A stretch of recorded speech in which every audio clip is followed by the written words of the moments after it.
तो आज हम पढ़ने वाले हैं इंपॉर्टेंट HTML टैग्स के बारे में जो डेली लाइफ में हमारे यूज होंगे जब भी हम HTML की कोडिंग करेंगे। और द मोस्ट इम्पोर्टेंट जो भी है हम वन बाय वन डिस्कस करेंगे यहाँ पे। और साथ के साथ मैं विजुअल स्टूडियो पे कोडिंग भी करके आपको दिखाता रहूँगा कि उस टैग को यूज करके वेब पेज के ऊपर कैसा इफेक्ट आएगा, कैसे वो डिस्प्ले होगा वेब पेज के ऊपर। तो चलिए स्टार्ट करते हैं हम the important tags in the HTML। तो जो सबसे पहला हमारा टैग होता है HTML के अंदर वो होता है HTML। तो इस टैग को हम क्या बोलते हैं, उसको हम रूट टैग भी बोलते हैं, रूट टैग ऑफ HTML। क्योंकि जब भी हम HTML कोडिंग का यूज करते हैं, हम स्टार्ट करते हैं लिखना, तो जो सबसे पहला टैग आता है वो हमारा HTML ही होता है।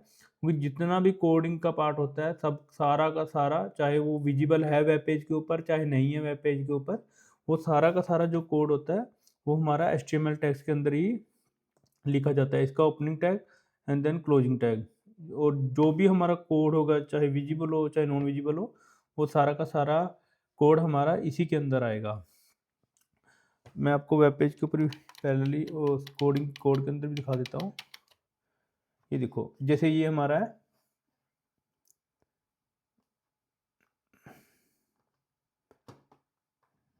इसी मैं क्लियर कर रहा हूँ। जैसे ये है, अब जो मेरा ये डॉक टाइप जो है मेरा HTML, ये तो हमारा HTML5 हो गया। लेकिन जब अब ये कोड स्टार्ट होगा मेरा जब लिखना, तो ये सबसे पहले HTML है, ये ओपनिंग टैग हो गया मेरा, और ये हो गया मेरा HTML का क्लोजिंग टैग। अब सारा का सारा जितना, चाहे वो विजिबल है चाहे नॉन विजिबल है, वो सारा का सारा जो मेरा डेटा आएगा वो सारा का सारा इसके अंदर आएगा। इसके बिना मैं हम इसके बिना हम HTML की फाइल को क्रिएट नहीं कर सकते। तो ये हो गया हमारा सबसे पहला HTML टैग। उसके बाद दूसरा आता है मेरे पास हेड। हेड जो मेरा टैग होता है, इसके अंदर जितना भी मेटा डेटा होता है वो सारा का सारा मेटा डेटा इसके अंदर आता है। मेटा डेटा कहने का मतलब है कि जब मैं वेब पेज क्रिएट करता हूँ, वो जो भी डेटा इसके अंदर आएगा मेरे हेड के अंदर, जो ये मेरा दिख रहा है जैसे ये वाला, तो जो भी इसके अंदर इंफॉर्मेशन मेरी आने वाली है इस जो टैग के अंदर, वो सारी की सारी इंफॉर्मेशन मेरी वेब पेज के ऊपर विजिबल नहीं होगी। मेरा ये वाला पार्ट वेब पेज के ऊपर विजिबल नहीं होगा, लेकिन बैकएंड पे ये मेरा सपोर्ट कर रहा होगा HTML फाइल को। लाइक अगर मेरा जैसे यहाँ पे है कि जो करेक्टर सेट है इसका वो क्या रहेगा, व्यू पोर्ट कैसा रहेगा मेरा, जो ये सब व्यू पोर्ट हो गया, कंटेंट हो गया, ये हम आने वाली वीडियो में पढ़ेंगे। जैसे टाइटल हो गया, टाइटल वेब पेज के ऊपर नहीं दिखता, ये कैसे दिखता है। अब मैंने ये खोला तो उसमें क्या हुआ, जब मैंने अमेजोन को ओपन किया तो जो मेरा ये ऊपर आ रहा है जो इन्फॉर्मेशन वेब पेज के ऊपर नहीं आ रहा, लेकिन ये जो ऊपर ऊपर मेरे पास इन्फॉर्मेशन आ रही है, ये मेरा क्या है, ये मेरा है टाइटल। तो ये भी सारा जो ये टाइटल है ये भी इसी के अंदर ही आता है मेरे हेड टैग के अंदर। तो ये हो गया मेरा हेड टैग, और साथ के साथ मैंने तीसरा ये भी कर दिया इसमें टाइटल, जो टाइटल था वो भी हो गया। अब चौथा है हेड बॉडी। तो जो बॉडी टैग होता है मेरा, इसके अंदर जो भी इंफॉर्मेशन लिखी जाएगी मेरी कोड के से रिलेटेड, वो सारा का सारा डेटा मेरा वेब पेज के ऊपर डिस्प्ले होने वाला है। क्योंकि मेरे को वेब पेज के ऊपर चाहे मेरे को टेक्स्ट डिस्प्ले करवाना है, चाहे मेरे को कोई इमेज डिस्प्ले करवानी है, चाहे कोई वीडियो पार्ट है, चाहे मेरा कोई फॉर्मेट है, जो टेक्स्ट है मेरा बोल्ड है, इटालिक है, कुछ भी मेरे को, या कोई मेरे को लिंक क्रिएट करना है, जो भी डेटा मेरा वेब पेज के ऊपर दिख रहा होगा वो सारा का सारा डेटा इस बॉडी के अंदर आएगा। तो जैसे यहाँ पे बॉडी है अभी, ठीक है, तो यहाँ पे मेरा अभी एम्प्टी है, ठीक है, क्योंकि अभी मेरा बॉडी के अंदर कुछ है ही नहीं है यहाँ पे लिखा हुआ। लेकिन जैसे हम इसके अंदर लिखना स्टार्ट करेंगे तो वो सारा का सारा जो कोड है मेरा, जो सारा का सारा वो मेरा वेब पेज के ऊपर वन बाय वन दिखने स्टार्ट हो जाएगा। अभी जैसे नेक्स्ट है मेरा, ये मेरा हो गया पैराग्राफ। पैराग्राफ के अंदर जो भी मैं टेक्स्ट लिखूंगा वो मेरा एज ए पैराग्राफ मेरे को दिखेगा। लाइक मैं एक पैराग्राफ लिखता हूँ, ये पैराग्राफ है। जैसे मैंने लिखा, hello my name is Narendra Kumar, मैंने सेव किया इसको। अब जब मैं यहाँ पे गया वेब पेज के ऊपर, जब मैंने रिफ्रेश किया तो यहाँ पे मेरे को यहाँ पे नाम दिखने लग गया, my name is Narendra Kumar. तो ये जो भी हमारे को टेक्स्ट लिखना है, तो वो सारा का सारा हमारा पैराग्राफ के अंदर आएगा, अगर हम पैराग्राफ में लिखना चाह रहे हैं। क्योंकि अगर हमारे को टेक्स्ट लिखना है हमारे और भी फॉर्मेट, लाइक हम हेडिंग लिखना चाह रहे हैं, वो हेडिंग टैग के अंदर आएगा। तो ये था एक पैराग्राफ। लेकिन एक चीज़ और है कि पैराग्राफ के अंदर हम स्पेसिंग भी अगर देंगे और कुछ भी हम टाइप लिखेंगे आगे, मान लो दिस इज, मैं लिख देता हूँ this is tags in HTML, this is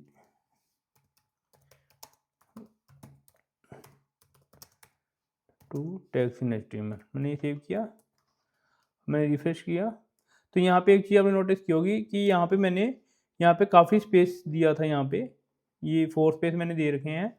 but जब मैंने इसको यहाँ पे एग्जीक्यूट किया वेब पेज के ऊपर, तो यहाँ पे मेरे को ये स्पेस काउंट नहीं कर रहा।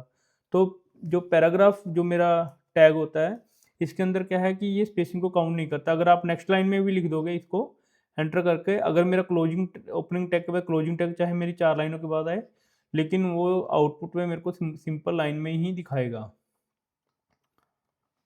तो ये था मेरा पैराग्राफ एलिमेंट। उसके बाद मेरा है, उसके बाद है मेरा हेडर।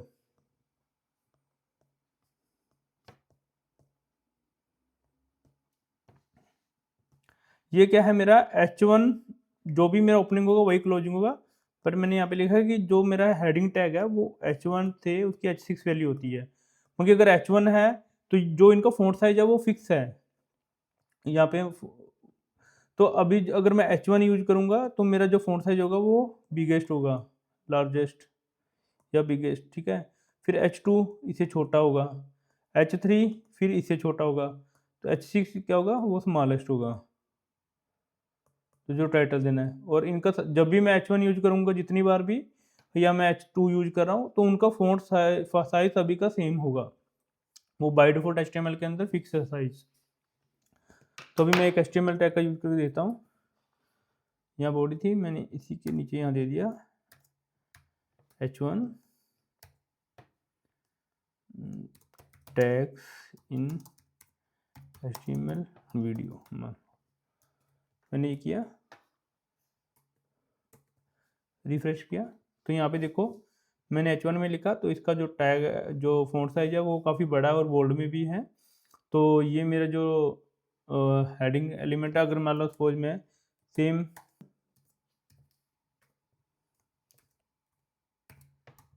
Ctrl+S, अब यहाँ पे देखो आप, यहाँ पे डिफरेंस क्या आएगा, जो मेरा H1 था वो काफ़ी बड़ा दिखाई दे रहा था मेरे को यहाँ पे, और जो H2 है वो छोटा दिखा रहा है। और जब मैं H3 यूज करूँगा तो और छोटा दिखेगा, H4 और छोटा दिखेगा, 5 एंड 6 जो होगा मेरा लार्जेस्ट सबसे स्मॉलेस्ट होगा। तो ये मेरे हो गए यहाँ पे हेडर टैग। जब भी हम HTML के अंदर हेडर यूज करेंगे तो वो मेरे हो गए हेडर टैग। जो नेक्स्ट टैग है मेरा, वो है मेरा एंकर एलिमेंट। एंकर एलिमेंट क्या करता है कि अगर मेरे को अपने वेब पेज के ऊपर कोई हाइपरलिंक ऐड करना है, बहुत बार हम देखते हैं कि वेब पेज के ऊपर हम किसी लिंक पे क्लिक करते हैं तो वो किसी दूसरे वेब पेज के ऊपर चला जाता है, दूसरे पेज पे स्विच कर जाता है। अगर वहाँ पे भी कोई लिंक है, अगर उस पर हम, जैसे हम अमेजोन का मैं एग्जांपल लूँ, अगर अमेजोन पे कोई आइटम आपने सेलेक्ट की, जब उस पे आप क्लिक करते हैं तो वो एक पूरा पेज खुल जाता है जिसके ऊपर उस पर्टिकुलर प्रोडक्ट के बारे में पूरी की पूरी इन्फॉर्मेशन दी होती है। तो जो हम लिंक को क्लिक कर पाते हैं, जो बैकएंड पे काम करता है, उसके लिए उसको क्या बोलते हैं, हम एंकर एलिमेंट। इसको एंकर एलिमेंट भी बोलते हैं। तो इसको हम कैसे शो करवाते हैं, ए से, और इसका सिंटेक्स क्या रहता है, यहाँ पे ए रहेगा, उसके बाद जो भी इसकी इन्फॉर्मेशन आएगी वो ओपनिंग टैग के अंदर आएगी। यहाँ पे रहेगा एच रेफरेंस, और यहाँ पे क्या रहेगा, जो पर्टिकुलर यूआरएल जिस लिंक पे हम क्लिक करना चाह रहे हैं, फिर यहाँ पे उस वेबसाइट का नाम, सपोज मैंने गूगल लिख लिया, और ये क्लोजिंग टैग। तो ये मेरा सिंटेक्स रहेगा एंकर एलिमेंट को यूज करने का।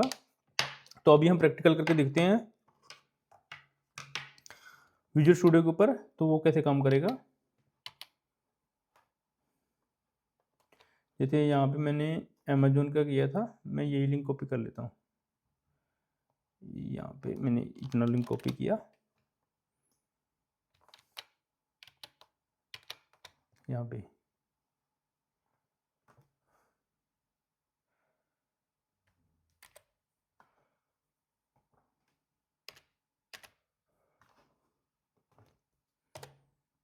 तो ये मेरा हो गया a इक्वल टू यहाँ पे मैंने लिंक कॉपी किया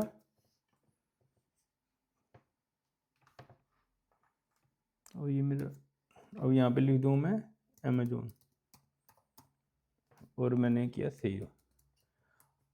अब जब मैं वेब पेज पे जा रहा हूँ, रिफ्रेश किया, तो यहाँ पे देखो, यहाँ पे अभी क्या है कि मेरा यहाँ पे एक अमेजोन का लिंक शो हो रहा है यहाँ पे। जब मैं इस पर क्लिक करूँगा तो ये क्या करेगा, उस वेब पेज पे ले जाएगा जो मैंने यहाँ पे लिंक क्रिएट किया जो।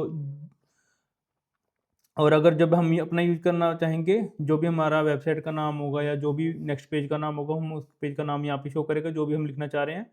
और बैकएंड पे जो भी लिंक इससे कनेक्टेड होगा, जरूरी नहीं है कि अभी मैंने यहाँ पे अमेजोन लिखा और मैं बैकएंड में मेरा अमेजोन ही शो करेगा। अगर मैं बैकएंड पे गूगल का लिंक दे दूँ यहाँ पे, जब मैं अमेजोन पे क्लिक करूँगा वो गूगल खोलेगा। वो डिपेंड करता है कि आपने जो लिंक यहाँ पे अटैच किया है उसके अंदर इन्फॉर्मेशन किस पेज की है, वही इन्फॉर्मेशन यहाँ पे शो होगी।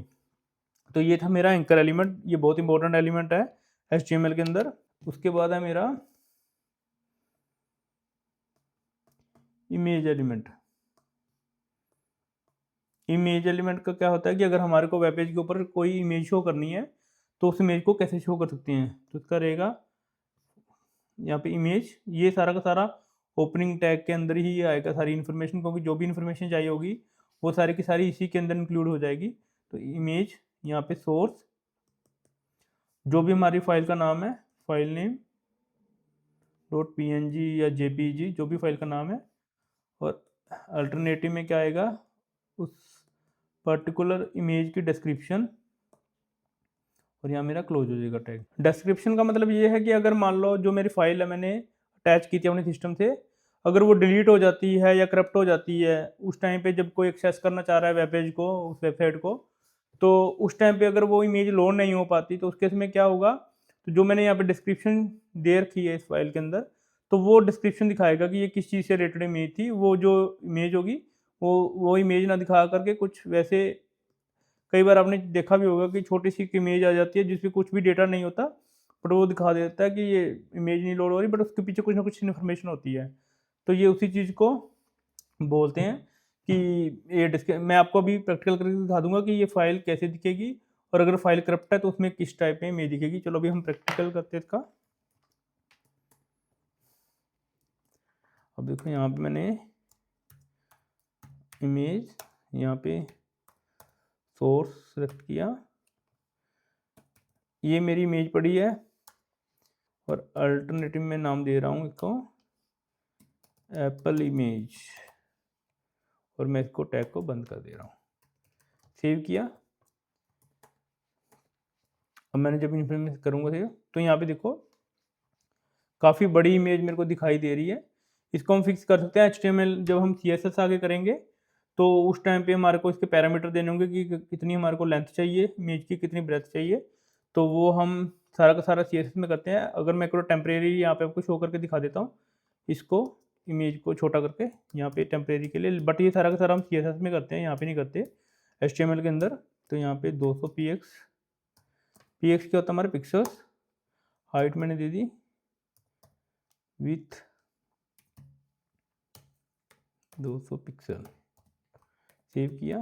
मैंने यहाँ पे हाइट इसको 200 पिक्सल दे दिया, और जो विथ है उसको 200 पिक्सल दे दिया। अब मैं सेव किया इसको, और ये मैंने रिफ्रेश किया। अब देखो वो इमेज का साइज जो मेरा छोटा हो गया। अगर मान लो अभी ये इमेज दिख रही है मेरे को, मैंने आपको बताया था अभी कि अगर मान लो इंटरनेट डाउन हो गया या फाइल करप्ट हो गई, डिलीट हो गई, तो उस केस में जो ये मैंने इन्फॉर्मेशन लिखी है, अभी देखो इमेज के अंदर कोई इन्फॉर्मेशन नहीं दिख रही, यहाँ पे हमारे को इमेज शो हो रही है। बट अगर मैं इसको यहाँ पे Apple 2 कर दूँ सपोज, क्योंकि सिस्टम में मेरे ये अवेलेबल नहीं है अभी इस टाइम पे इमेज ये वाली, तो क्या होगा, ये इमेज ढूंढने की कोशिश करेगा पर उसको इमेज मिलेगी नहीं। तो उस केस में क्या करेगा, ये डिस्क्रिप्शन दिखा देगा। ये देखो मैंने जब सर्च किया तो इसने क्या किया, यहाँ पे एक इमेज का छोटा सा साइन दिखा दिया, फ्रंट में इमेज इसका सिंबल, और पीछे क्या दिखा दिया, एप्पल इमेज। जो मैंने यहाँ पे डिस्क्रिप्शन पे जो भी डेटा लिखा था वो यहाँ पे दिखा देगा। मान लो मैंने यहाँ लिख दिया सपोज करप्ट, मान लो सपोज कुछ भी, यहाँ मैंने करप्ट लिख दिया सपोज, तो इसमें वही डेटा अपडेट हो जाएगा, एप्पल इमेज क्रिप्ट जो भी डिस्क्रिप्शन में होगा, अगर इमेज हमारी लोड नहीं होगी। तो ये था हमारा कि अगर इमेज कैसे मैं शो कर सकता हूँ इमेज एलिमेंट को, और कैसे मैं इसको अगर इमेज मेरी नहीं लोड हो पा रही तो उस केस में क्या होगा। इसके बाद क्या है, मेरा 9th नंबर जो मेरा एलिमेंट है वो मैं करूँगा लाइन ब्रेक। जो लाइन ब्रेक एलिमेंट इसको हम लिखते हैं BR से। तो लाइन ब्रेक एलिमेंट क्या होता है कि अगर मान लो मैंने कोई पैराग्राफ लिखा, उसके अंदर मेरा काफ़ी बड़ा टेक्स्ट है, बट मैं चाहता हूँ, क्योंकि पैराग्राफ का क्या है, ओपनिंग और क्लोजिंग टॉक के अंदर वो सारा का सारा एक लाइन में दिखाएगा, जब लाइन फिनिश हो जाएगी तो सेकंड लाइन स्टार्ट करेगा। बट मैं चाहता हूँ कि कुछ पर्टिकुलर सेक्शन उसके नेक्स्ट लाइन में स्टार्ट हो, तो उसको हम किसकी हेल्प से कर सकते हैं, उसको हम कर सकते हैं ब्रेक लाइन की हेल्प से। तो हम इसको करते हैं यहाँ पे, जैसे मान लो ये था,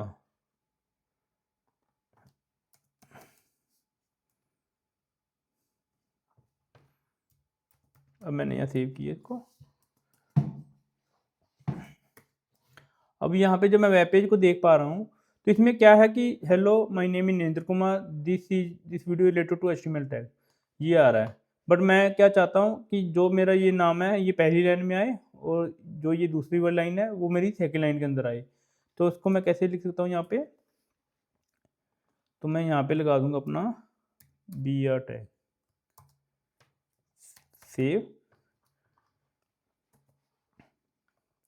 अब क्या हुआ, पहली लाइन मेरी हो गई hello my name is Narendra Kumar, तो जो BR टैग ने लाइन ब्रेक कर दी, और जो नेक्स्ट टेक्स्ट था मेरा वो सारा का सारा किस में आ गया, वो हो गया मेरा सेकंड लाइन में।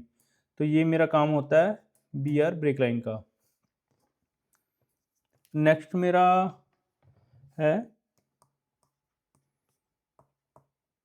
बोल्ड। अगर मैं कुछ टेक्स्ट को बोल्ड में दिखाना चाह रहा हूँ, टेक्स्ट को अगर मैं बोल्ड में दिखाना चाह रहा हूँ, तो उसके लिए मैं कौन सा टैग यूज करूँगा, बोल्ड टैग। जैसे अभी देखो वेब पेज के ऊपर ये जो सारा का सारा टेक्स्ट है, वो सारा का सारा एक नॉर्मल टेक्स्ट दिखाई दे रहा है, मैं बट चाहता हूँ कि जो HTML है वो बोल्ड में आए। तो उसके लिए मैं क्या करूँगा, यहाँ पे बोल्ड टैग लगा दूंगा। यहाँ पे इसको मैंने कट किया HTML को, यहाँ बोल्ड के अंदर लिख दिया।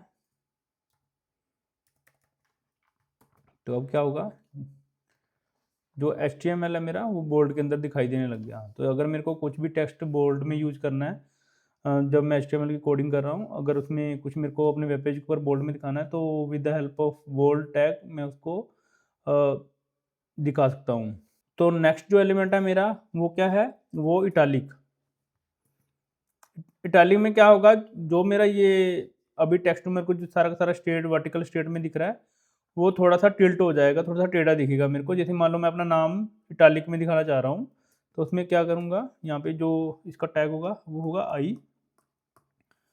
तो इसको मैं दिखा दूंगा इटालिक में। तो कैसे लिखूंगा, जैसे मेरे को अपना नाम दिखाना है, और जहाँ पे पैराग्राफ में जैसे मैं मल्टीपल टैग यूज कर रहा हूँ, तो आप टैग यूज कर सकते हो मल्टीपल। आप लिंक टैग, इमेज टैग, कुछ भी दिखाना चाह रहे हो तो वो सारा का सारा टैग आप यूज कर सकते हो।